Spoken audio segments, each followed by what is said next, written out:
Chapter number आपका है capital intermediate part B वाले में। इसमें हर कैपिटल इंटरमीडिएट के 3 चीजें देखनी है। पहली चीज फंक्शन, दूसरी चीज रजिस्ट्रेशन, और तीसरी चीज इनका एलिजिबिलिटी क्राइटेरिया। ये लोग काम क्या करते हैं, इनका रजिस्ट्रेशन का क्राइटेरिया क्या है और तीसरा इनका एलिजिबिलिटी क्राइटेरिया क्या है। तो इसमें से पहले वाले पे आ जाओ।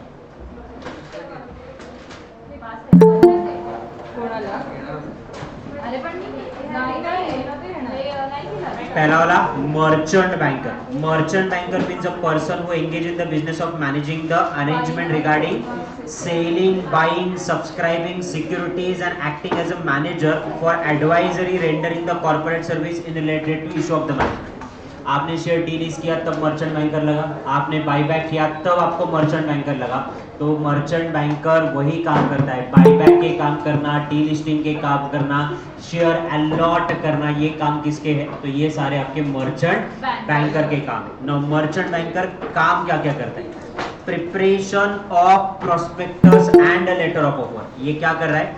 ये आपके प्रोस्पेक्टस प्रिपेयर कर रहा है, preparation of other information related to the issue, preparation of other information related to issue के बाद determining the financial structure, final allotment and refund application money, act as a underwriter and act as a portfolio manager. ये उसके काम। तो prospectus issue करना, लोगों से application accept करना, अलॉटमेंट डिसाइड करना, शेयर देना, रिफंड देना, उसके अलावा अंडरराइटर एंड पोर्टफोलियो, ये उसके काम है।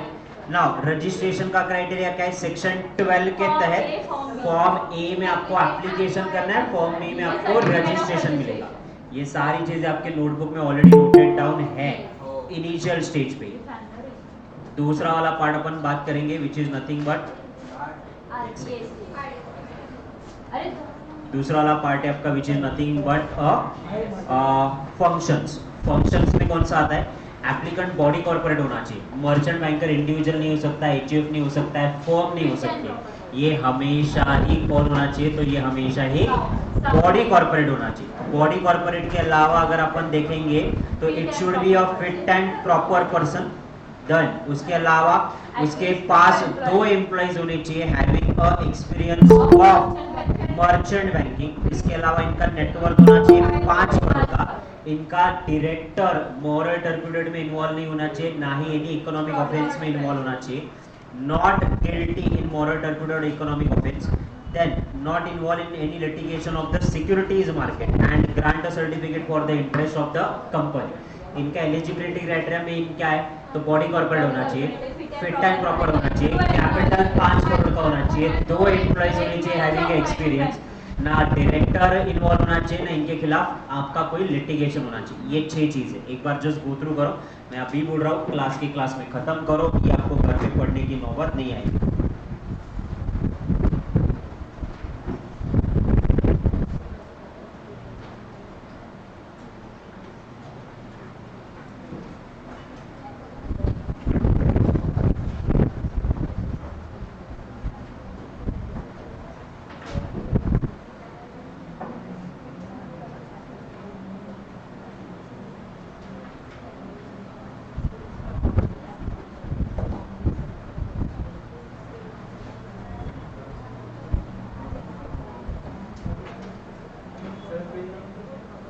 नोटबुक में नोट डाउन करवाया हर एक की इंडिविजुअल की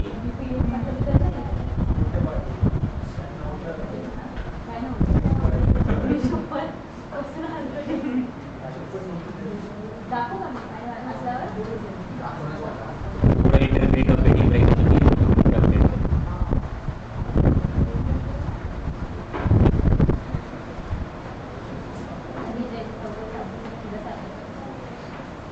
एज इट इज इनको मैंने रेडीमेड नोट्स बना के दी।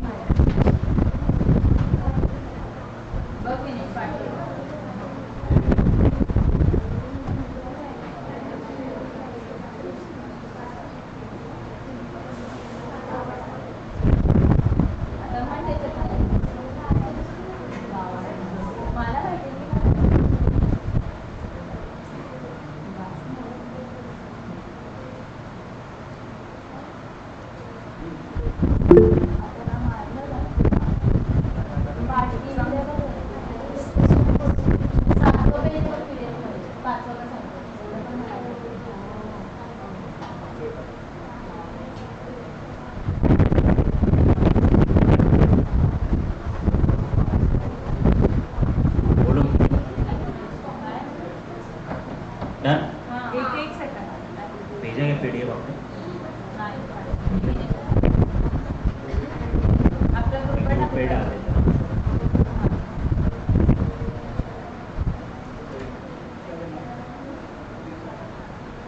जिनके पास नहीं रहेंगे उनको भी मिल जाएगा।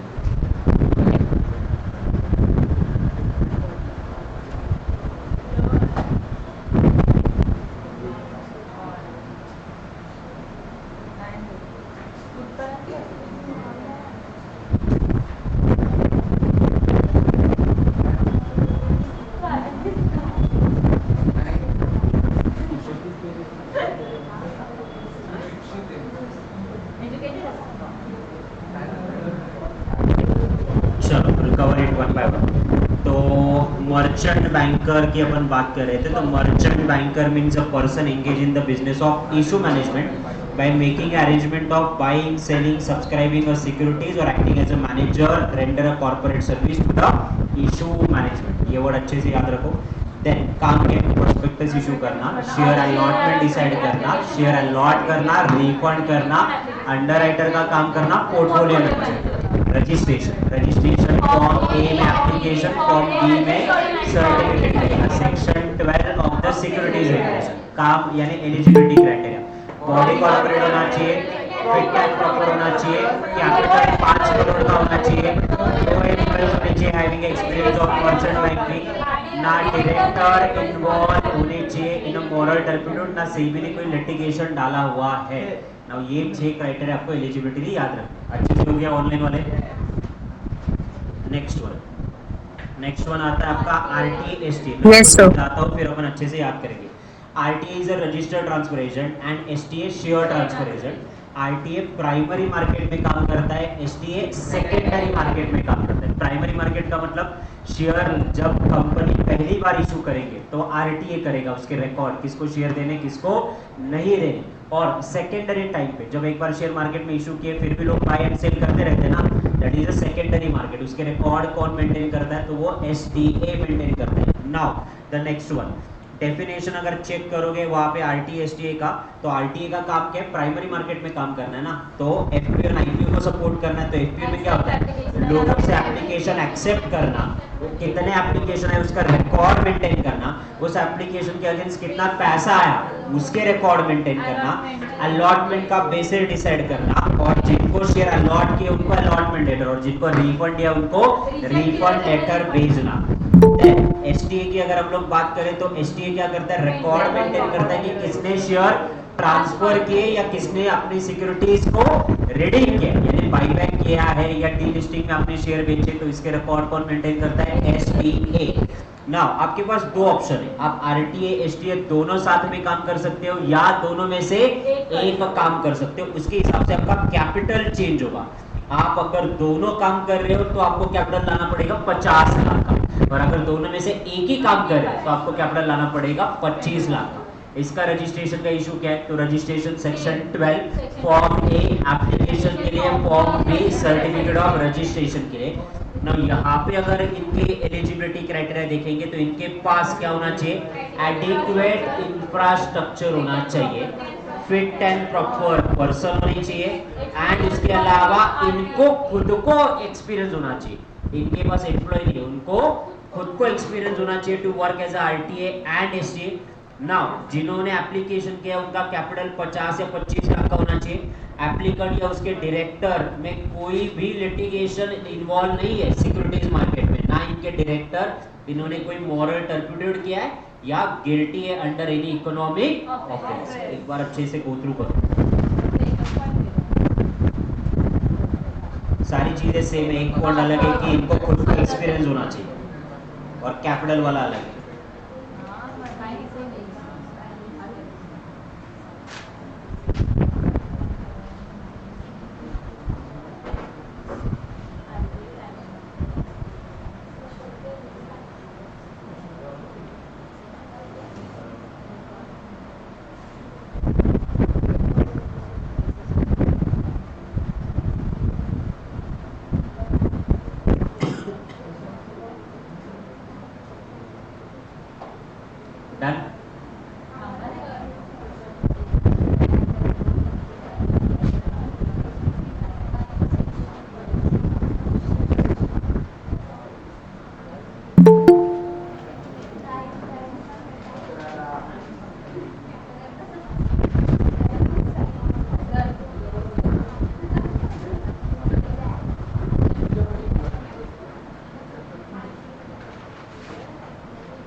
registration, adequate infrastructure, not important.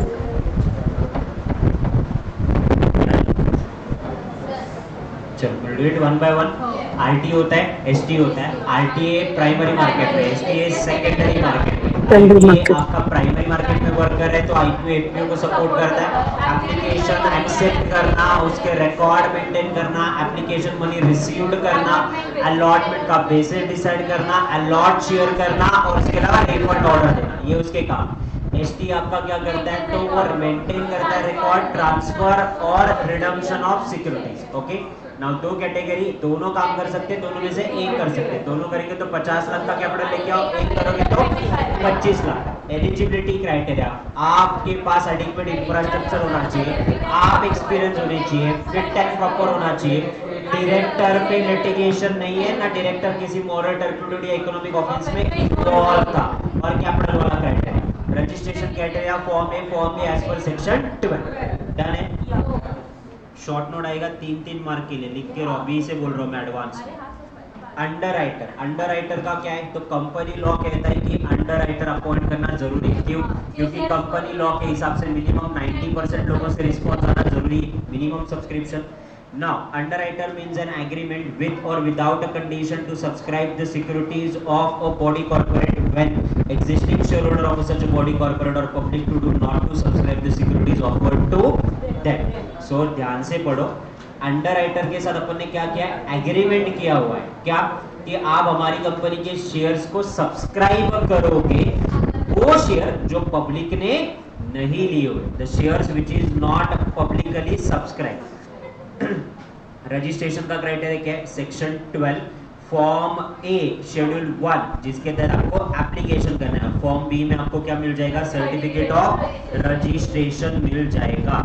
ना इनका एलिजिबिलिटी क्राइटेरिया क्या है? एलिजिबिलिटी क्राइटेरिया इनके पास एडिक्वेट इंफ्रास्ट्रक्चर होना जरूरी है.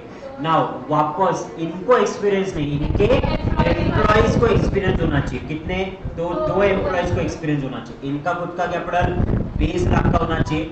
एक common point fit and proper person, एक और common point application and director not convicted any offence involving moral turpitude और found guilty of any economic offences. Okay, चलो गो थ्रू इट.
हो गया? ओके, तीनों को ध्यान से देखो. वहां पे ना आपका बॉडी कॉर्पोरेट हो सकता है, यहाँ पे ऐसा कंडीशन है क्या? आपका आरटी इंडिविजुअल हो सकता है, यस. फॉर्म हो सकता है, यस. इवन आपका अंडरराइटर इंडिविजुअल फॉर्म एचयूएफ हो सकता है, यस हो सकता है. बट मर्चेंट बैंकर नहीं. बैंकर है ना तो वो बॉडी कॉर्पोरेट ही चाहिए. फिट एंड प्रॉपर वाला पर्सन सब जगह पे फिट होता है, तीनों में फिट है बराबर ना. उसके अलावा एक और चीज, आपका जो मर्चेंट बैंकर है, बैंक को एक्सपीरियंस कैसे हो सकता है? बैंक बॉडी कॉर्पोरेट है, बॉडी कॉर्पोरेट है तो उनके एम्प्लॉय को एक्सपीरियंस होना चाहिए. That's the logic. नाउ आपका कौन आया? आरटीए. आरटीए में क्या हो सकता है? तो आरटीए में उसको खुद को एक्सपीरियंस चाहिए. अंडरराइटर को एम्प्लॉयज के पास एक्सपीरियंस होनी चाहिए. कैपिटल मर्चेंट बैंकर में 5 करोड़ का, यहाँ पे 50 लाख या 25 लाख का, और यहाँ पे कितना? 20 लाख का कैपिटल. नाउ एक और पॉइंट कि ये तीनों में इनके director and applicant not found to be a guilty under a moral turpitude और एनी इकोनॉमिक ऑफेंसेस. और इवन एक और पॉइंट अपन ऐड कर सकते हैं कि इनके अगेंस्ट कोई भी सिक्योरिटीज का लिटिगेशन पेंडिंग नहीं है। क्लियर? रजिस्ट्रेशन वाला पॉइंट कॉमन, फंक्शन अलग अलग है। Underwriter has a agreement that share which is not taken by public will be taken as per the agreement by the underwriter. Merchant banker and RT, merchant banker primary market में काम करता है, वो आपकी issue management करवाता है, shares को manage करता है। आरटी भी वही काम करता है, एसटीए ट्रांसफर एंड रिडम्पशन करवाता है। एकदम perfectly done.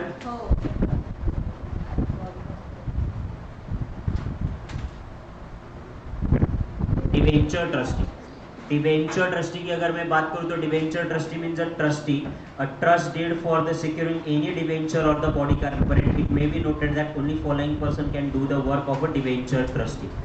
Schedule bank carrying on a commercial activity, ये कौन सी होनी चाहिए? ये बहुत ज्यादा इंपॉर्टेंट है। एक शेड्यूल बैंक डिबेंचर ट्रस्टी करके काम कर सकती है, एक पब्लिक फाइनेंशियल इंस्टीट्यूशन ट्रस्टी करके काम कर सकती है डिबेंचर ट्रस्टी, इंश्योरेंस कंपनी या फिर बॉडी कॉर्पोरेट। तो ये चार लोग हैं जो डिबेंचर ट्रस्टी करके काम कर सकते हैं। सेक्शन 12, सेक्शन 12 क्या करता है? आपको एप्लीकेशन करना है रजिस्ट्रेशन के लिए फॉर्म ए में, सर्टिफिकेट मिलेगा फॉर्म बी में। डिबेंचर ट्रस्टी का काम क्या होता है? तो आपके डिबेंचर होल्डर को प्रोटेक्ट करना, ये डिबेंचर ट्रस्टी का काम। नाउ इसके बाद एडिक्वेट इंफ्रास्ट्रक्चर होना चाहिए। Now applicant have the debenture trustee minimum 2 employees with relevant experience. Now debenture trustee is an employment at least one person who having the professional qualification recognized by government. ये एक additional condition है जो common condition में आपका cover नहीं होता है। Debenture trustee के पास 2 एम्प्लॉइज होने चाहिए, 2 एम्प्लॉइज के साथ एक अनमोल रतन होना चाहिए which is professional person qualified होना चाहिए which is recognised by government. तो गवर्नमेंट ने रिकॉग्नाइज नहीं किया सीए में। Director and applicant not found to be a guilty under a moral turpitude, economic offense, net worth होना चाहिए 2 करोड़ का, सर्टिफिकेट मिलेगा फॉर्म बी। एक बार गो थ्रू करो। 2 करोड़ अपडेटेड रहेगा, फिर मॉड्यूल वाला फॉलो करो, इसको अपडेट करो।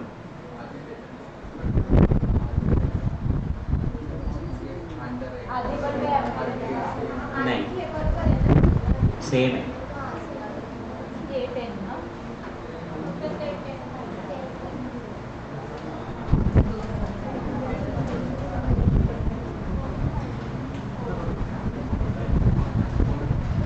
सर डिबेंचर ट्रस्टी का कैपिटल वो नेट कितना होना चाहिए? 10 करोड़ अमेंडमेंट के हिसाब से, नया मॉड्यूल के हिसाब से।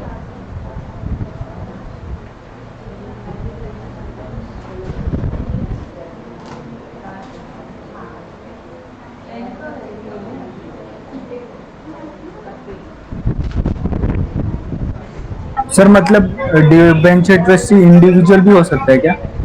नहीं, ये 4 लोग ही हो सकते हैं। Schedule bank, public financial institution, insurance company या बॉडी कॉर्पोरेट। और ये बॉडी कॉर्पोरेट इसलिए इवन कंडीशन में भी देखो, इनको एक्सपीरियंस नहीं चाहिए, इनके 2 एम्प्लॉइज को एक्सपीरियंस चाहिए। Okay sir, thank you. Done.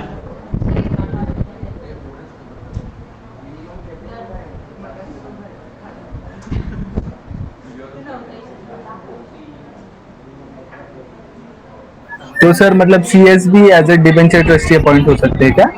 नहीं, सीएस एक प्रोफेशनल पर्सन उसके पास होना चाहिए एज ए एम्प्लॉयमेंट, वहां लिखा है वहां पे debenture trustee has in his employment at least 1 person having a professional qualification. वो नहीं बन सकता है, बट वो एज अ उसके साथ एम्प्लॉय करके काम कर सकता है, और वो होना जरूरी है।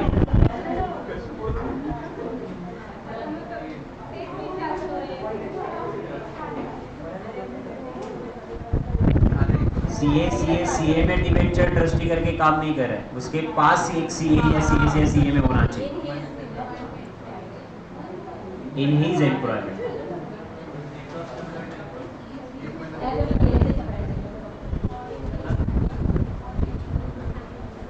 डन।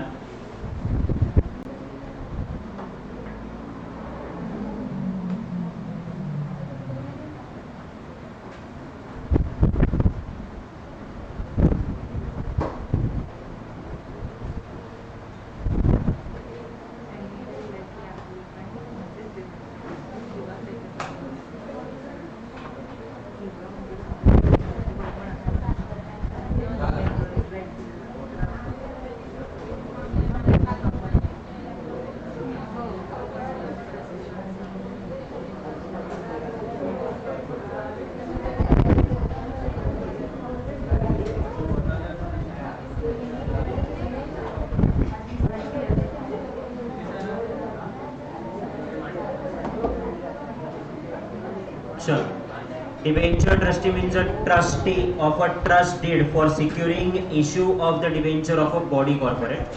बॉडी कॉर्पोरेट का डिवेंचर सिक्योर करने के लिए डिवेंचर ट्रस्टी बनाया गया है। तो इनके बीच में जो ट्रस्ट डीड बनता है उसको ट्रस्ट डीड कंसिडर करेंगे, डिवेंचर ट्रस्टी।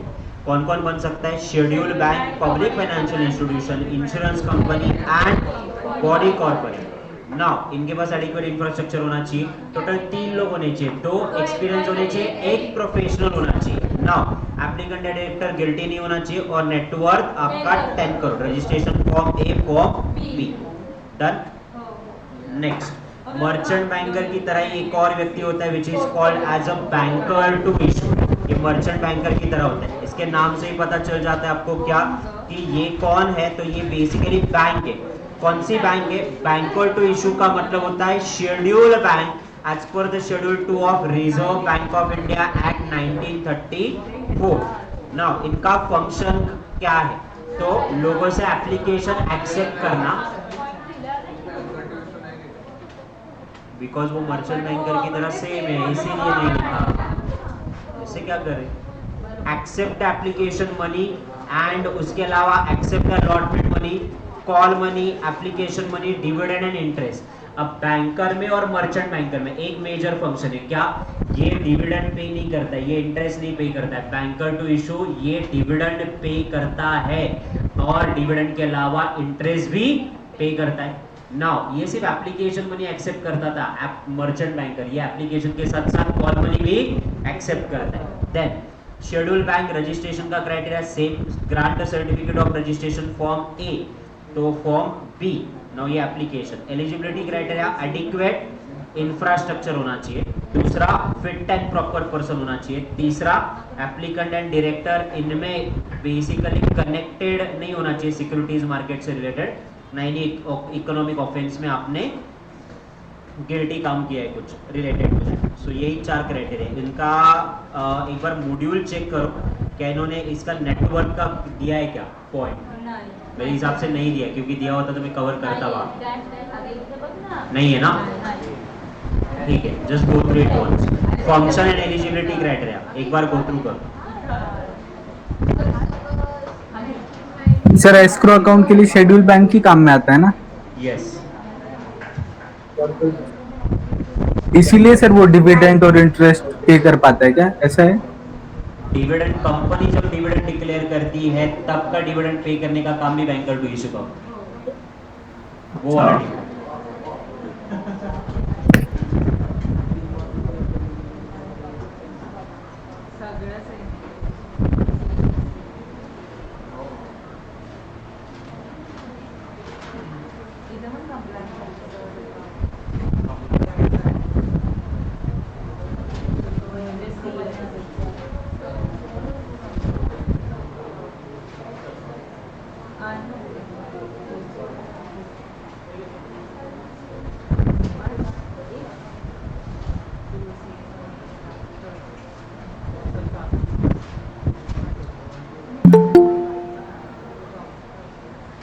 डन।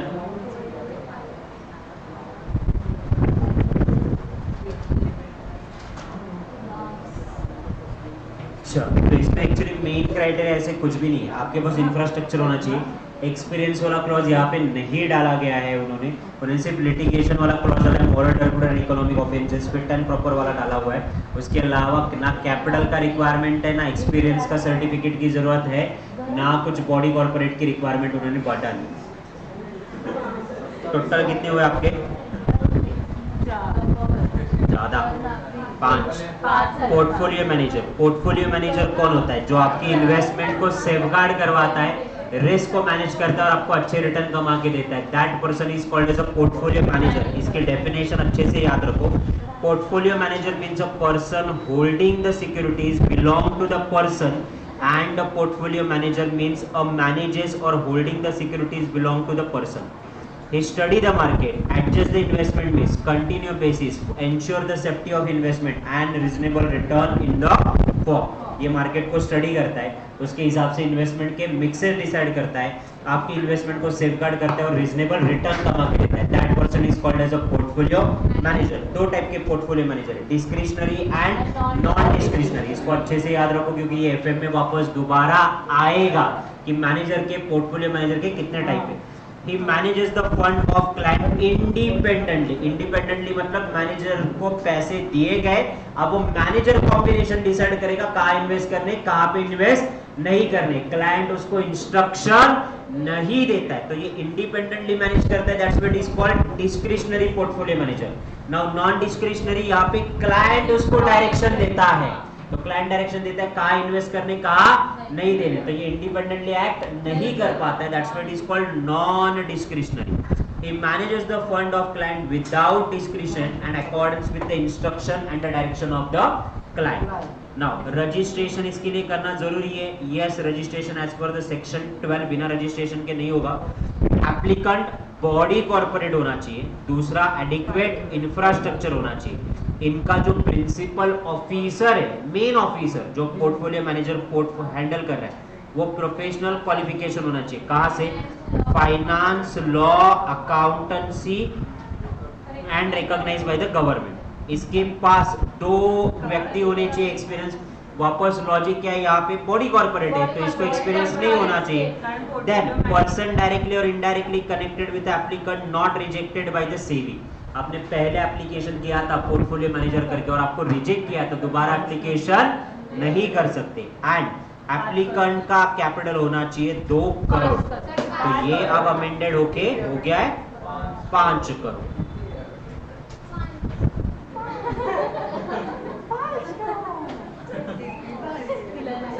डन? एक बार देख लो, चलो।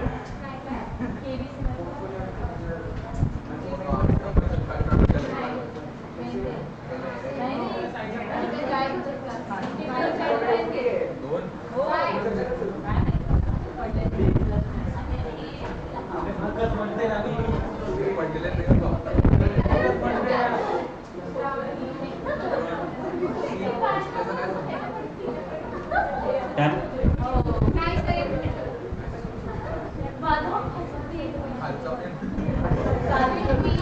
रीड करो, मैं रीड करने के लिए टाइम दिया नहीं है तो मैं फिर फटाफट कंसेप्ट खत्म करके आगे चला जाता। मैं आपके लिए बैठा यहाँ, नहीं करना है तो वैसे बोलो। थोड़ा पढ़ाई नहीं आना चालू होता हवा में जाता।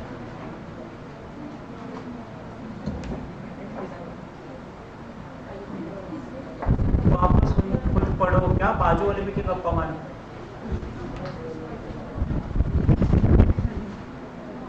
याद रखना यही बाजू वाला तुमसे ज्यादा मार्क लेके जाएगा।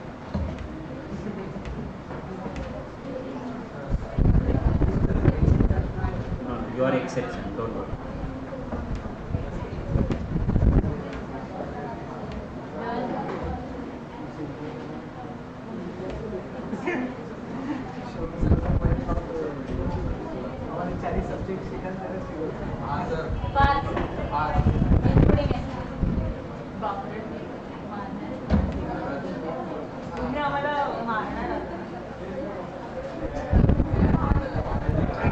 प्लीज मारा ये पण शिकवण ते पण शिकवतो। ओके, एक कॉमन पॉइंट जो पॉइंट आपको बार बार सताता है विच इज एक्सपीरियंस। एक ही है इंसान जहाँ पे RT ST इनको खुद को एक्सपीरियंस होना चाहिए, बाकी सब जगह पे एम्प्लॉयज है। एक और है banker to issue. Banker to issue के केस में भी एक्सपीरियंस वाला पॉइंट डाला ही नहीं गया है, तो यानी बाकी सब जगह पे क्या, 2 एम्प्लॉयज। नाउ आपका जो डिबेंचर ट्रस्टी है वहां पे एक एडिशनल पॉइंट डाला गया है, वहां पे 2 एक्सपीरियंस व्यक्ति के साथ एक प्रोफेशनल क्वालिफाइड पर्सन होना चाहिए along with a sanction by government, जो कि CA में आता है। डन?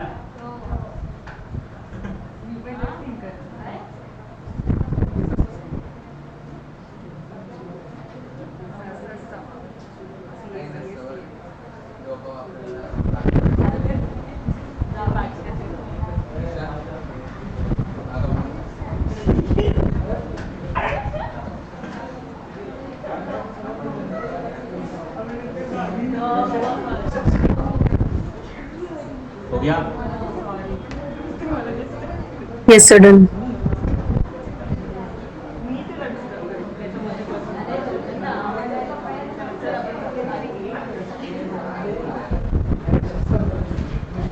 अच्छा, stock broker and sub broker, मैंने यहाँ पे आपको डायग्राम निकाल के दिया था।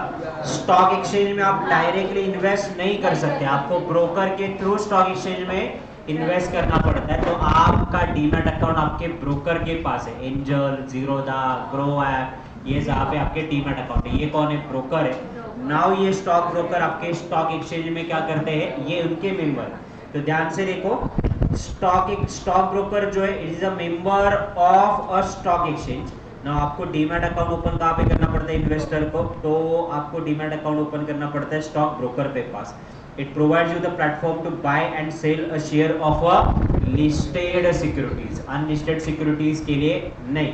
अब सब ब्रोकर कौन है? Representative of your stock broker is called as a sub broker. आप सब ब्रोकर के पास डीमैट अकाउंट ओपन करते हो। सब ब्रोकर आपके ब्रोकर का मेंबर होता है और ब्रोकर स्टॉक एक्सचेंज का मेंबर है। सब ब्रोकर स्टॉक एक्सचेंज का मेंबर नहीं है। स्टॉक ब्रोकर होता है, सब ब्रोकर नहीं होता है। एक बार डायग्राम गो थ्रू करो, फिर इंडिविजुअली क्राइटेरिया देखेंगे।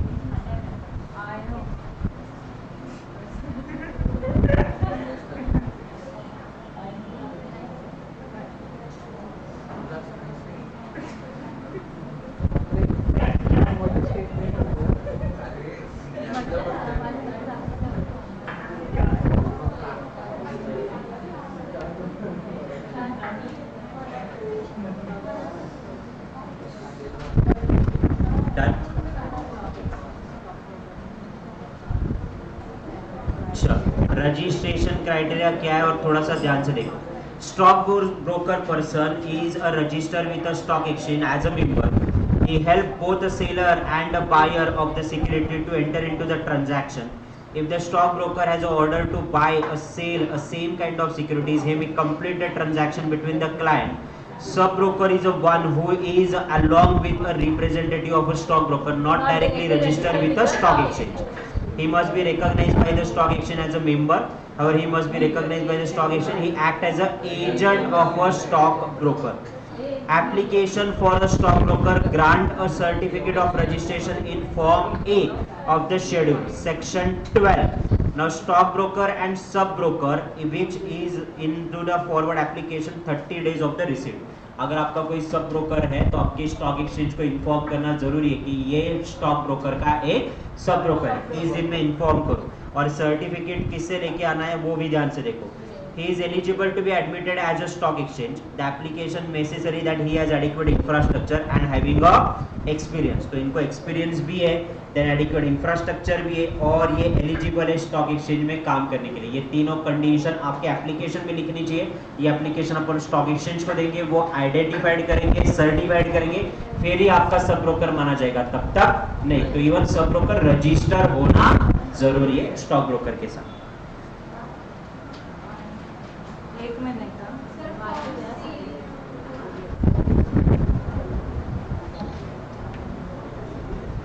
रजिस्ट्रेशन के फॉर्म मॉड्यूल में से चेक करो, ये चेंज है।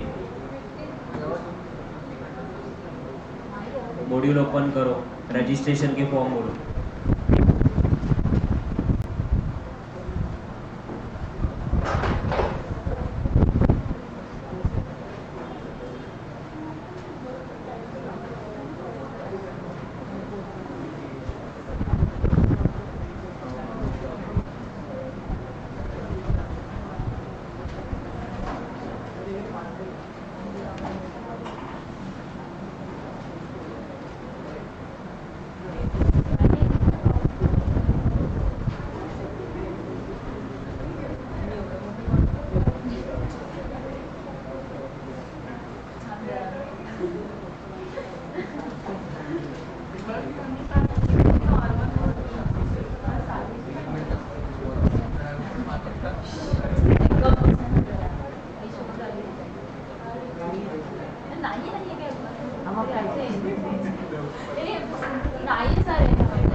नहीं है, वही फॉर्म है, form A form.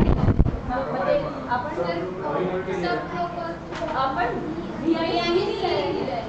Sub broker के लिए मैं बोला। हाँ तो सब ब्रोकर के लिए वही ना।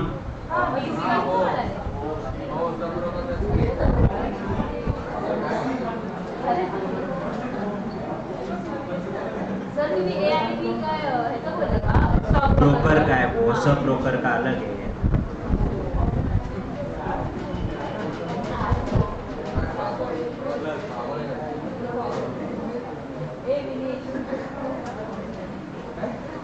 फॉरेन पोर्टफोलियो मैनेजर पे आ जाओ। Foreign portfolio manager,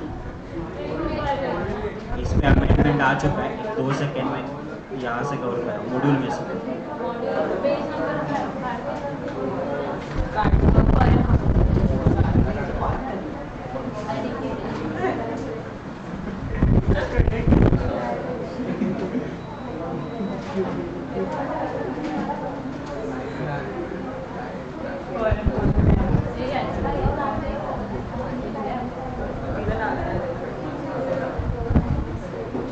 four 465 sir.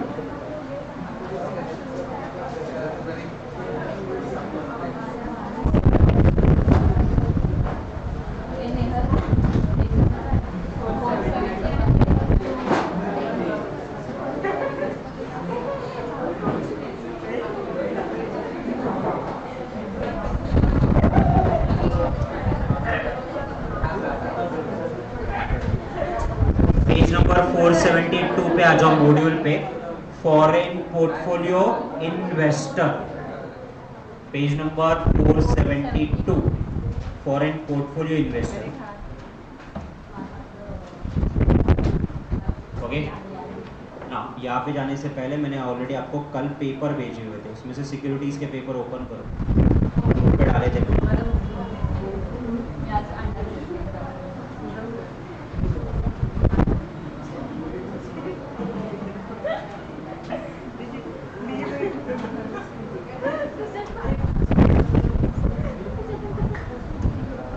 Time pass करने से सीरियसली बाहर चले जाओ।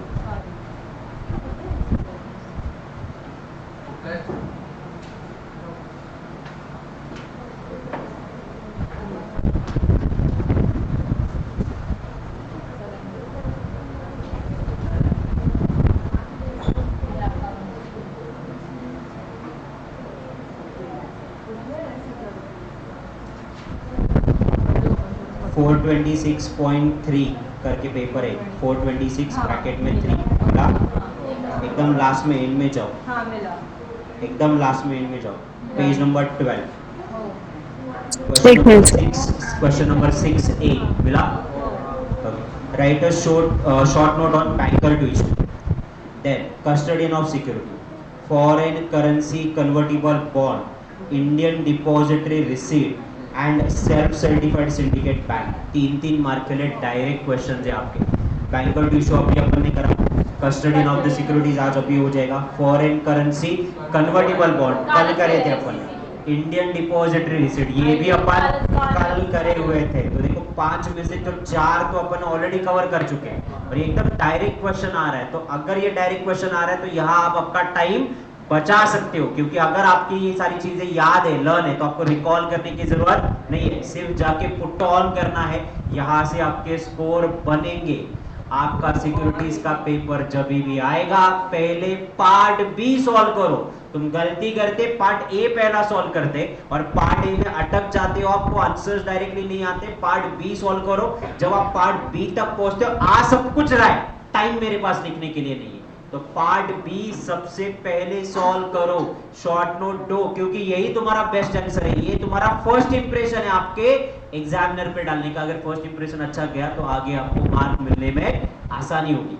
ये मेरे हिसाब से आप आराम से एक पेज का आंसर लिख सकते हो, भले ही 3 मार्क के लिए, बट 3/4 पेज तो लिख ही सकते हो। Banker to issue, custodian, then उसके अलावा एफसीसीआई, देन उसके अलावा आईडीआर, ये लिख सकते हो। इवन नीचे के क्वेश्चन चेक करोगे तो नेक्स्ट क्वेश्चन में भी चेक करोगे 6 है, what do you mean by market surveillance, what are the different type, ये आपका कवर हो जाएगा जैसे अपन पार्ट पूरे आगे करेंगे।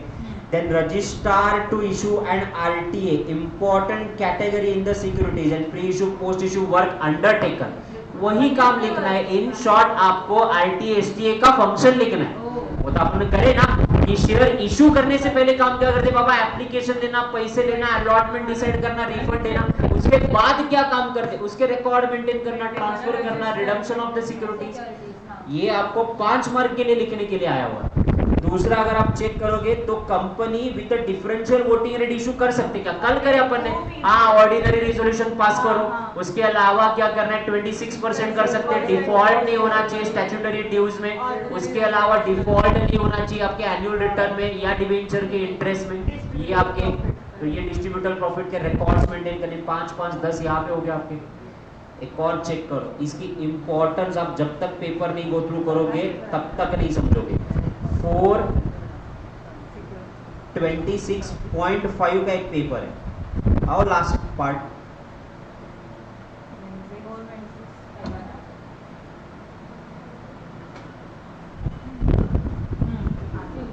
Okay then write a short note on key features of the preventive surveillance. आगे होगा। डिबेंचर ट्रस्टी डन है। मार्जिन क्या होता है ये भी आगे कवर होगा। ट्रेडिंग मैकेनिज्म आगे कवर होगा। फॉरेन पोर्टफोलियो मैनेजर अभी पढ़ रहे 3 मार्क के लिए। फॉर्मेट समझो, ये आएंगे तो कितने मार्क के लिए आएंगे? 3 मार्क के लिए। तो आपका रेडीमेड होना चाहिए, फटाफट फटाफट लिखते आना चाहिए। What is a future contract, और इसके हेजिंग के क्वेश्चन है। हेजिंग के क्वेश्चन अपन ने ऑलरेडी करे हुए, वापस एक बार रिवाइज करने वाले। तो ये आपको 5 मार्क दिलाए जाएंगे। बल्क क्वांटिटी और bulk deal and block deal, ये भी डिफरेंस आपके नोटबुक में लिखा हुआ है, ये भी आपको कवर करना है। देन उसके अलावा इन्फ्लेशन इंडेक्स क्या है? होलसेल एंड कंज्यूमर इंडेक्स, ये भी डिफरेंस आपके नोटबुक में लिखा हुआ है एज इट इज है अगेन फॉर द 5 मार्क। ये डिफरेंस लिखा हुआ है। अब याद क्यों नहीं आ रहा? क्योंकि दिसंबर में पढ़े, जनवरी में पढ़े थे। अब वो जैसे जैसे रिवाइज होगा आपका कवर हो जाएगा।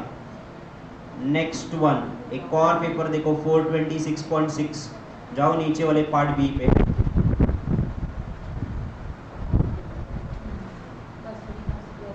कस्टडियन ऑफ द सिक्योरिटीज अभी होगा। की डिफरेंस है WICIP, जो अभी डिफरेंस मैंने लास्ट पेपर में बोला था वही डिफरेंस ये। सेंसेक्स क्या होता है? हाई नेटवर्क HNA जिसको बोला जाता था, you know that angel investor, HNA joint venture funding.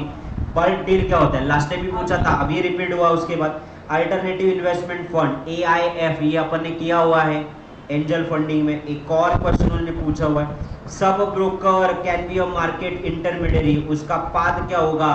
क्या ये रजिस्टर होना चाहिए? ये सवाल पूछा है 5 मार्क के लिए। अभी कर अपन ने सब ब्रोकर के बारे में लिखना है। 426 देखो आप, एक और है पेपर आपका 426, नहीं वो सेम ही है मेरे हिसाब से, डबल आया है। 426 4 देखो एक बार।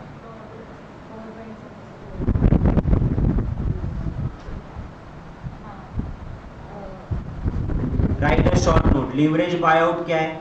रेपो, रिवर्स रेपो क्या है? ये आपके रिवीजन में आपका कवर होगा। बॉन्ड के कैरेक्टरिस्टिक्स लिख सकते हो आप। तो कल करें अपन ने कैरेक्टरिस्टिक्स। इन्फ्लेशन इंडेक्स क्या है? इंटरनल ऑडिट ऑफ इंटरमीडियरीज क्या है? Then foreign portfolio manager discretionary क्या है? उसका रोल क्या है? FDI की पॉलिसी यानी फॉरेन डायरेक्ट इन्वेस्टमेंट, उसका मार्केट पे क्या असर होता है? एंड वेंचर कैपिटल फंड क्या है? ये सारे पार्ट बी से रिलेटेड है। यानी लास्ट वाला पार्ट जो है वो आपको शॉर्ट नोट एंड 3 क्वेश्चन उसके हिसाब से आ रहा है। शॉर्ट नोट आपके कितने हो रहे? 15 मार्क के हो रहे हैं और ऊपर से 3 क्वेश्चन। ये पार्ट बहुत अच्छे से डिटेल में करके जाओ। 30 मार्क में से मैं बोलता हूँ यहाँ पे अगर 20 या 25 मार्क अगर आप लेके आते हो तो you will never say that कि हम लोग सिक्योरिटीज में पास नहीं होंगे। सिक्योरिटीज में पास वैसे भी हो जाएगा। ये 30 मार्क में से आपको 20 से 25 लेके आना है। 20 से 25 ये मिनिमम बोल रहा हूँ, आप 30 तक लेके आ सकते हो क्या? तो थियोरेटिकल मार्क कट होंगे, कहीं ना कहीं तो होंगे कट। तो दैट्स व्हाई अगर अपन एक मार्क भी कट करें 6 क्वेश्चन में से तो 24 मार्क लाना तो भी पॉसिबल है। 3 में से 2 देंगे ना नोट्स में, 5 में से 4 3 तो मार्क देंगे ना। सो दैट्स द ओनली थिंग, आपका कंटेंट स्ट्रांग होना चाहिए। मेन यहाँ पे आप आपका टाइम बचा सकते हो और ये बचा हुआ टाइम आप आगे सिक्योरिटीज का 70 मार्क का पेपर रिजॉल्व करने में लगा सकते हो। तो ये इंपॉर्टेंट है। थैंक यू के मैसेज आए, पेपर खोल के देखा कि नहीं देखा? कौन सा? सिवा का सिक्योरिटीज का कौन देखेगा? पेपर एनालिसिस कौन करेगा? जून में आप जा रहे हो, जिससे लड़ना है उसके बारे में जानकारी लेना जरूरी है कि नहीं है? तो पेपर कैसे आएगा, फॉर्मेट क्या होगा, कितने प्रैक्टिकल क्वेश्चंस आते हैं, डिफरेंसेस कितने आते हैं, कौन से टॉपिक पे वेटेज है, उसका एनालिसिस करो। अब रिवीजन होने के बाद अंडरस्टैंड योर एग्जामिनेशन। आप जितनी अपनी एग्जाम को अंडरस्टैंड करोगे, और ये सब प्रोसेस बाय प्रोसेस होता है, ये एक दिन का प्रोसेस नहीं है। मैं आपको तब भी बोला था जब बैच रेगुलरली चल रही थी तब मैंने बोला था बैच पे फोकस करो, रेगुलरली आप अटेंड करो। जब रिवीजन चल रही थी मैंने बोला रिवीजन पे फोकस करो। जैसे रिवीजन खत्म हो जाएगा, अंडरस्टैंड योर एग्जामिनेशन कि मेरा पेपर कंप्लीट कैसे होगा, मैं आंसर कैसे लिखूंगा, प्रेजेंट कैसे करूंगा, इस पे अभी वर्क ऑन करना होगा। रिवीजन कब होगा? जब कंसेप्ट पढ़ना है। कंसेप्ट के बाद रिवीजन हुआ तो आप नो और एग्जाम करोगे। आधे लोगों का नो योर एग्जाम तक पहुंचते ही नहीं, क्योंकि बेस ही नहीं क्रिएट है, बेस नहीं तो रिवीजन नहीं, रिवीजन तक पहुंचते तो एग्जामिनेशन को अंडरस्टैंड ही नहीं करते। तो लड़ाई करनी है तो सामने वाले से तैयारी के साथ करो, उतनी तैयारी करो कि उसको जान के अपनी प्रिपरेशंस बनाओ। इंस्टीट्यूट हम लोग गए थे कल, शायद अनुष्का थी यहाँ पे, दूसरी वाली अनुष्का बोली शी इज आस्किंग सिक्योरिटीज का पेपर टफ होता है क्या? टफ बट ऑब्वियसली 4 पेपर है, तुमको लगता है चारों पेपर लल्लू लाएंगे? नहीं, चारों में से एक पेपर कोई तो भी ऐसा लाएंगे जो तुम्हारी पूरी उम्मीद जितनी बनाई है ना 4 महीने में 5 महीने में सारी तोड़ेगा और एकदम कस के तोड़ेगा। ऐसा लगेगा पेपर देने के बाद साला अपन उठ ही नहीं पाएंगे वापस, ऐसा तोड़ेगा। So that's the thing. वो कौन सा पेपर होगा? ज्यादातर थियोरेटिकल पेपर्स में तोड़ने की कोशिश करते हैं। तो ईबीएस में सिक्योरिटीज में तोड़ेंगे आपको, तोड़ेंगे तो तैयार रहना आपके पेपर तोड़ेंगे तो ठीक है। माइंडसेट क्या है उस पेपर में? आप एग्रेसिव नहीं बन सकते, डिफेंसिव बनना पड़ेगा। क्या मैं कम से कम 40 लेके आऊं, 45 लेके आऊं, 48 लेके आऊं, वहां डोंट एक्सपेक्ट दैट मैं एग्जाम्पशन लेके आऊंगा। हाँ तुम खुदा ना खास्ता समझो पेपर इजी है सिक्योरिटीज का, हाँ तो मेरे को एग्रेसिव बनना है, एग्रेसिव बनना है, यानी तब मेरा टारगेट एग्जाम्पशन पे जाना चाहिए। तो ये रोल कब लोगे? जब पेपर हाथ में आएगा तो डिसाइड करना है कि मेरे को एग्रेसिव जाना है या डिफेंसिव जाना है। आपको ये पेपर सॉल्व करते वक्त आप खुद को संभालना चाहिए कि मेरे को एग्रेसिव मोड पे जाना है कि डिफेंसिव मोड पे आना है। पेपर बहुत डिफिकल्ट आया तो भी खुद को संभालना है, और पेपर बहुत इजी आया तो भी खुद को संभालना है, क्योंकि आराम से नहीं करना है, वहां पे एग्रेसिव जाना है। और पेपर अगर डिफिकल्ट आया तो भी खुद का मोरल डाउन ना करते हुए सटल होकर शांति से कंप्लीट करके आना। जो पेपर कंप्लीट करोगे तो वैसे भी 99% लड़ाई आपकी जीती है।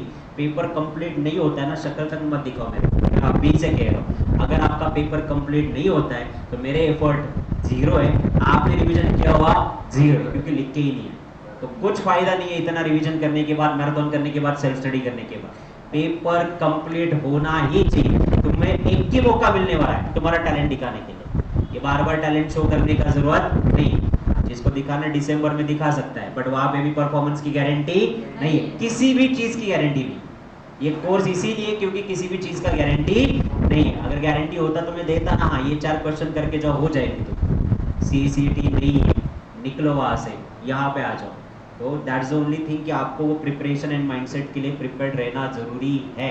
हर चीज, बुरे के लिए भी प्रिपेयर्ड रहो, अच्छे के लिए भी प्रिपेयर्ड रहो। बहुत अच्छा पेपर है तो भी इमोशन को कंट्रोल करो, ओवर कॉन्फिडेंट मत हो, अच्छा कंप्लीट करके आओ। और ठीक है एमसीक्यू के लिए I can say that, but मैं बोल रहा हूँ ईवीसीएल हो गया, सिक्योरिटीज हो गया, पेपर कंप्लीट होना ही चाहिए। दोबारा मौका मिलने वाला है क्या तुमको तुम्हारा टैलेंट दिखाने के लिए? नहीं ना, तो फिर इनकम्प्लीट कैसे? लड़ाई पूरी लड़ाई ही नहीं और एक्सपेक्ट करें कि अटेम्प्ट निकल आएगा, रिजल्ट निकल आएगा। पूरी लड़ाई तो करो, और पूरी लड़ाई तब लड़ोगे ना जब पूरी तैयारी के साथ उतरोगे। पूरी तैयारी ही नहीं है तो कहाँ से लड़ोगे? हथियार तो होने चाहिए ना, ये मेरे हथियार है, ये रेडी होंगे तो लड़ेंगे, तो कंप्लीट होगा। और मैं कंप्लीट की बात कर रहा हूँ, करेक्ट आंसर वो इंस्टीट्यूट डिसाइड करेगी करेक्ट है कि नहीं है। तुम तुम्हारे हिसाब से, कल रात को मैंने डाला था फेंको, बिंदास, मेरे को कोई शर्म नहीं, मेरे को मार्क मिल रहे ना तो फेंको, बस खत्म है। That's the only attitude. ये ऐसे मजाक में ही डाला था मैंने, but that's only the thing कि आपको फेंकना पड़े तो फेंको, भले 1 मार्क मिल जाए, शायद 1 मार्क आपको टोटलिटी में काम है, बिंदास है। शर्म क्यों है? खुद को जज क्यों कर रहे कि मेरे को आ रहा है कि नहीं आ रहा है? मेरे को सब कुछ आता है, बस मैं लिखना है। क्योंकि नेगेटिव मार्किंग है क्या तुमको? नहीं। जहां जहां जो जो पढ़ा है अकाउंट्स में, एफए में, सब लगाओ, पूरी डिग्री लगाओ, 11th 12th first standard algebra, geometry सब घुसाड़ो उधर, बस उनको जज करने दो कि आपका सही है कि नहीं है। सब जितना तुम्हारा एक्सपीरियंस है, जितना जिंदगी में नॉलेज लिया है, सब दाव पे लगाओ। जब खुद को दाव पे लगाओगे तब जाके सामने वाला अप्रिशिएट करेगा। जब तक खुद को दाव पे नहीं लगाते ना, तब तक सामने वाला अप्रिशिएट नहीं करने वाला। पोर्टफोलियो मैनेजर पे आ जाओ। Foreign portfolio investor. Now foreign portfolio investor, it means a person who has been registered under the chapter 2 of the Security Exchange Board of India. Portfolio investor shall deemed to be intermediary and a SEBI Act. Now a person who has been registered under the schedule 2 of SEBI, और shall deem to be a intermediary as per the SEBI act. तो 2 point आपको याद रखने। Point number 1, ये क्या है? Register है as per SEBI act. दूसरा, ये क्या है? इंटरमीडियरी है, intermediary of the SEBI market. Now इसका काम क्या है? Foreign portfolio investor at all the time abide by the code of conduct. इसको सारे कोड ऑफ कंडक्ट फॉलो करने। Comply with the provision regulation as per apply and circular issued under the terms and condition as per SEBI regulation. SEBI ने जो time to time loss बोले ये उनको comply करने पड़ेंगे। Inform SEBI about depository participant in writing. Foreign portfolio manager है ना, तो आपकी सिक्योरिटीज डिपॉजिटरी को इन्फॉर्म करके डीमैटेरियल्स फॉर्मेट में कन्वर्ट करो, make application. Information and previously submitted SEBI designated depository participant found to be a false, misleading or any information which is material। कोई भी material information जब आप डिपॉजिटरी को एप्लीकेशन कर रहे हैं या डिपॉजिटरी पार्टिसिपेंट को, वो फॉल्स या मिसलीडिंग नहीं होनी चाहिए। देन उसके अलावा next one, required SEBI and government agency submit the information record in relation to the activity and portfolio investor and inform the CBA depository in case penalty pending against the investigation। इनके पास एक permanent account number यानी pan card होना चाहिए। बिना pan card के ये complete नहीं कर सकते, यानी रजिस्टर नहीं हो सकते। डन। नाउ एक और चीज देखो यहाँ पे, ये फिट एंड प्रॉपर पर्सन होना चाहिए। Undertaken necessary KYC of investor accordance with applicable jurisdiction. Then ensure that securities held free from all the encumbrance, यानी इसका मतलब ये सिक्योरिटीज गिरवी नहीं रखी। तो कीवर्ड्स कौन से मैं आपको बताता हूँ। कीवर्ड्स, इसको कोड ऑफ कंडक्ट फॉलो करना है। दूसरा, सेबी रेगुलेशंस फॉलो करने हैं। तीसरा, पैन कार्ड इसके पास होना बहुत ज़्यादा जरूरी है। अपने क्लाइंट की केवाईसी उसके कंप्लीट होनी चाहिए और फिट एंड प्रॉपर पर्सन होना चाहिए।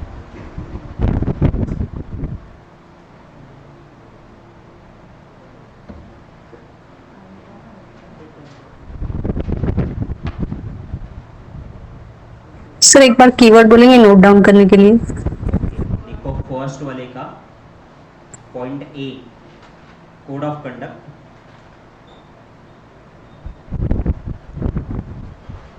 B, compliance with SEBI regulation.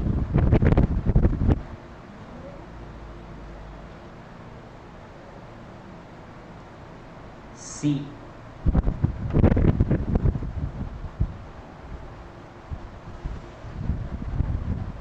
application to the DP,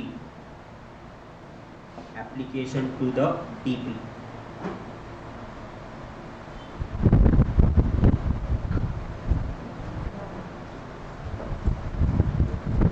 point number E पे आ जाओ।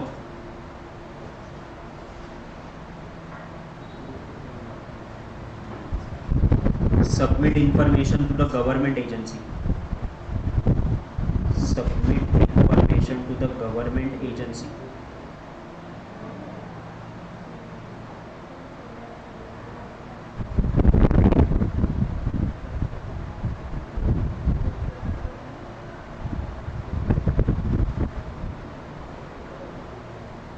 Okay, next one, point number G, have a PAN card।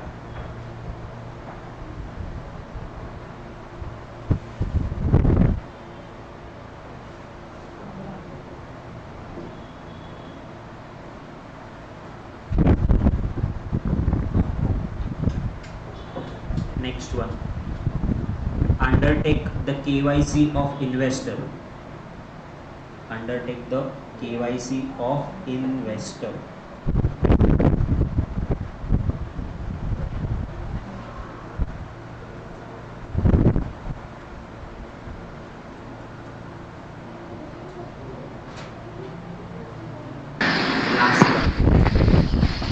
Ensure that securities held by foreign portfolio investor free from all charges। लिखो, अगर ये word याद नहीं है, free from all charges का मतलब ये कोई गिरवी वगैरह नहीं रखना है, ये इसके अगेंस्ट लोन नहीं लेना। Securities of foreign portfolio investor free from charge. Sir fit and proper person भी है ना? हाँ, वो तो उसका कीवर्ड्स वैसे भी है ना, आपको पता ही है। फिट एंड प्रॉपर, हाई वाला। Okay, sir. Thank you. चलो डन। एक डिपॉजिटरी पार्टिसिपेंट 3 मार्क के लिए आ सकता है, सो बी केयरफुल फॉर दैट। अब ये एक्चुअली अलग से पढ़ने की जरूरत तक नहीं है क्योंकि आपने डिपॉजिटरी वाले चैप्टर में ऑलरेडी कवर किया हुआ है। DP is a agent of depository through which it interferes with the investor and provide a depository services। ये किसका एजेंट है? डिपॉजिटरी का। नाउ ये आपको डीमटेरियलाइजेशन की सर्विसेज देता है। Depository participant describe the agent of a depository. They are the intermediary between the depository and interest.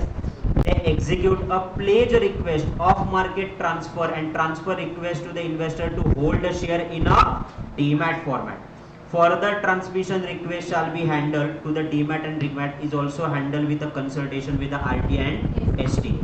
Now depository participant ये regulated कौन सा? Regulation number 35। डन। तो पहले ये बताओ कि डिपॉजिटरी कौन है? He is an agent. और ये किसको का डिपॉजिटरी एंड इन्वेस्टर को जोड़ने का काम है। दूसरा इसका काम है डीमैट एंड रीमैट को प्रोसेस फॉरवर्ड करना and not only that RTA and STA के कंसल्टेशन के थ्रू रिकॉर्ड मेंटेन करना, request of transmission. Done. Credit rating agency CRA। Now credit rating agency ये body corporate होती है which engage in business of rating the securities of listed and proposed to be listed on stock exchange recognized by SEBI। जैसे movie release होने के बाद rating issue की जाती है ना, वैसे ये स्टॉक मार्केट में सिक्योरिटीज की रेटिंग करते हैं। ये कौन है? तो ये बॉडी कॉर्पोरेट है और ये सिक्योरिटीज को क्या करते हैं? रेट करते हैं जो ऑलरेडी लिस्टेड है या वो लिस्टेड होने वाले हैं। Credit rating agency is important, not only plays an important role in investor protection but also benefit to the industry as a whole, direct mobilization of saving from individual. Rating provide a marketing tool for company and investment and banker, placing a company's debt obligation with a base of aware and comfortable with the level of risk. Rating also encourage the discipline amongst the corporate borrower, improve their financial structure, operating risk and obtain the rating of their obligation, lower the cost of borrowing. Now credit rating agency ये important है, ये investor को protect करता है। इससे investor क्या कर सकते हैं? आसानी से डिसीजन लेके जा सकते हैं। जिनको पता नहीं है मार्केट के बारे में तो उनको उतना तो रेटिंग से समझ में आ जाएगा ना कि रिस्की कौन सा है, नॉन रिस्की कौन सा है। दैट। दूसरा डेप्ट ऑब्लिगेशन इज अवेयर दैट कि ये डेप्ट को कंसिडर करके रेटिंग को क्या करते हैं? डिसिप्लिन मैनेज तरीके से कैपिटल स्ट्रक्चर से इंप्रूव करते हैं। इनका कैपिटल कितना होना चाहिए? 25 crore. Go through it once.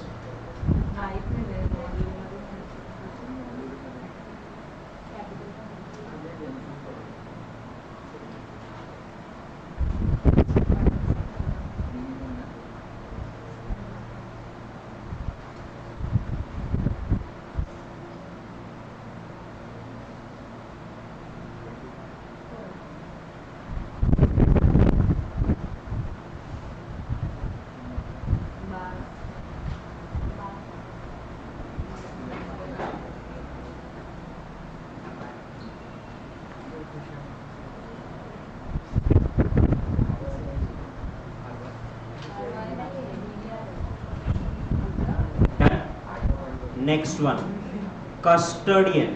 Custodian का काम क्या है? इसको कस्टडियन एक्ट एप्लीकेबल होता है, सेफगार्ड करना है सिक्योरिटीज को, ये उसका काम। Custodian is a person carries or propose to carry on the business providing a custodial services to the client. He keep the custody of the security of the client. The custodian also provide incidental services like maintaining the account of the security, collecting the benefit like right share and other benefit in respect of the securities. ये administer and protect करता है assets of the company, separate custody account and deposit account from the name of the client, record the asset and register the security. इसका capital कितना होना चाहिए? 50 crore. Now इसके obligation abide by the code of conduct जो सेबी ने issue किए हुए। Second, custodian carry out the activity of the custodian related to the custodian business separate and segregated from all other activities, have adequate mechanism of review, monitor, evaluate the control and the procedure and the safeguard. No custodian shall assign and delegate the function to the any other person. ये खुद ही काम करेगा, किसी और को ये काम delegate नहीं करेगा।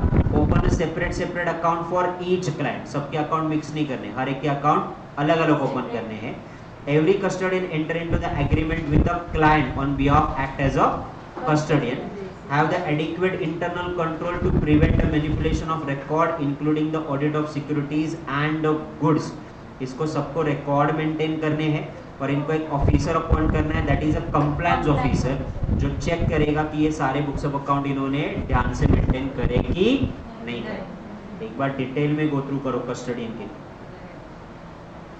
हो गया, दो ही बाकी, ये आपका चैप्टर आज का आज डन हो जाएगा।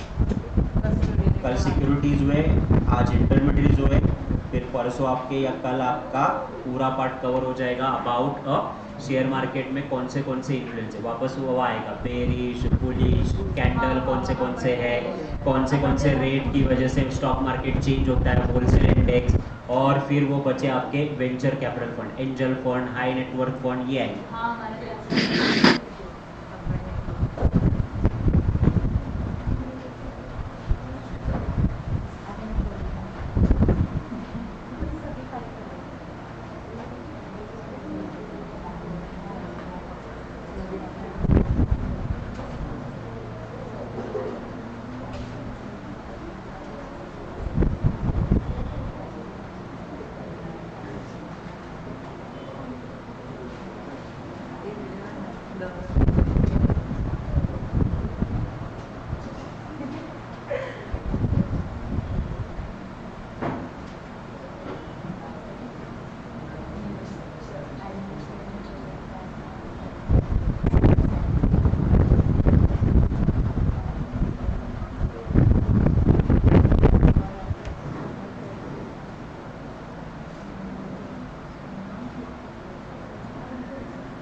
सर इसका डिफरेंस भी पढ़ा था ना डिपॉजिटरी में हमने, वही है क्या ये वाला? अपन चैप्टर नंबर 3 में डिपॉजिटरी एंड कस्टडियन का एक डिफरेंस देखा था।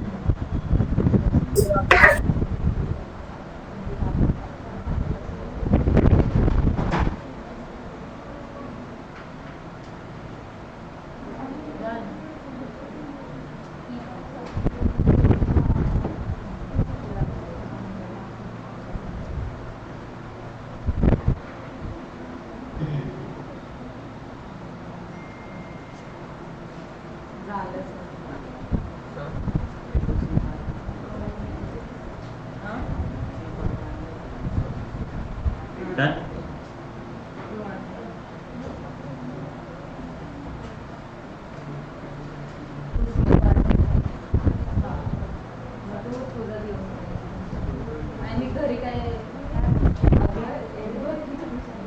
Second last, investment advisor. तो नाम से ही पता चल गया होगा कि आपको एडवाइस कर रहा है। तो investment advisor means a person who for consideration engage in the business of providing investment advice to the client and group of person including who out of the investment advisor by whatever name called। तो ये आपको क्या कर रहा है, investment की advice दे रहा है। तो ये ग्रुप ऑफ पर्सन को दे सकता है या इंडिविजुअल व्यक्ति को दे सकता है।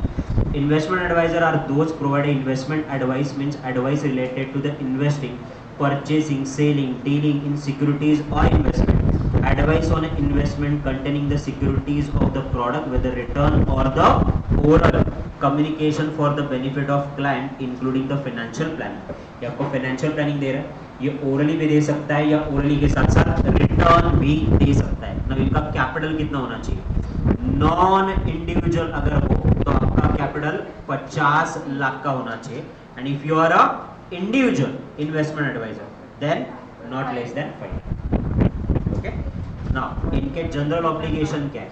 General obligation, you act as a fiduciary capacity of the client and disclose all the conflict of the interest they arises, did not receive any consideration other than remuneration and compensation of a person other than client, invest advisor is maintained at a arm length relationship price, then जो भी brokerage charge करे service करने के लिए investment सबके लिए वो same होना चाहिए।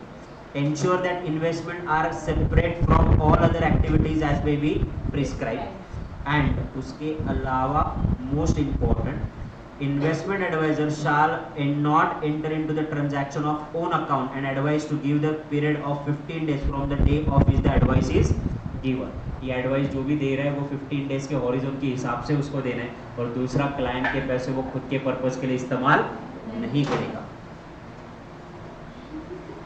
Last one, research analyst.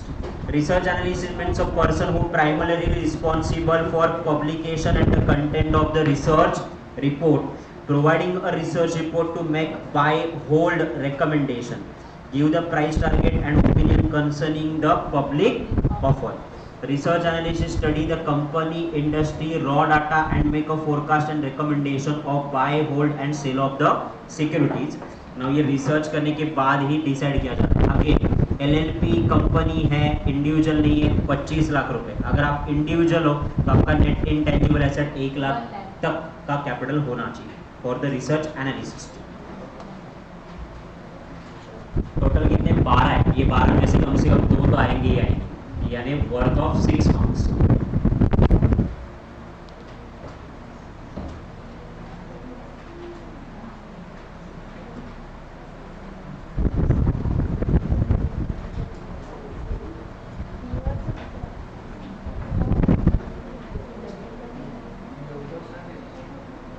Done.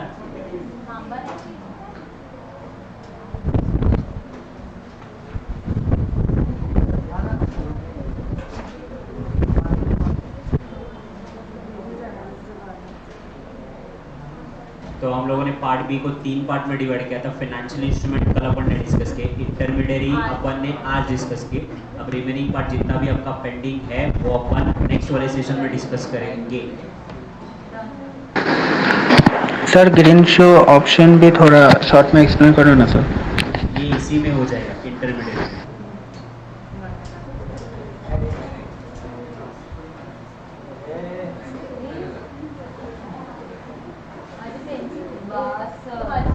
Okay, कल आपके शेड्यूल क्या है, किसका क्लास है? पूछ रहा हूँ कल किसका क्लास है? क्लासिफिकेशन बोलो, 10 से 4 दोनों पढ़ा रहे क्या आटे फिर